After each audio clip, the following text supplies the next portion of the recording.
Қыздар, каргоны тіркеу үшін астындағы домалақты басамыз. Оң жақтағы, сосын ана локация дегенді басамыз. Мына локацияны басқаннан кейін 4 баған келек, 4 бағанды толтыру керек. Мен алдын ала WhatsAppқа жазып алдым.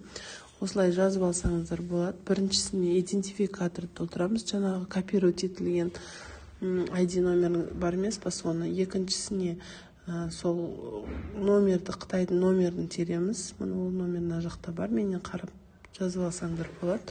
Үшіншісін бұл жерде жазуға болмайды, тек таңдау керек. Мынау Г деген әріп. Бірінші тұр ғой, үшеу Г деген.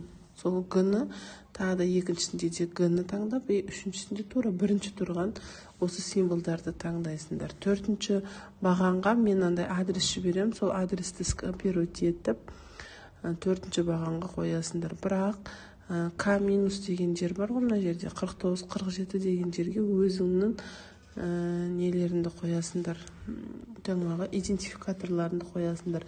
Мысалға, мына жерге дейін удалить етіп, К сызықша қойып, әркім өзінің идентификатор номерін жазады. Мысалға менде мынау X44 468 деген, соны жазамыз. Егер симаса бір санын алып тастауға болады. Негізі сию керек. Одан кейін жақта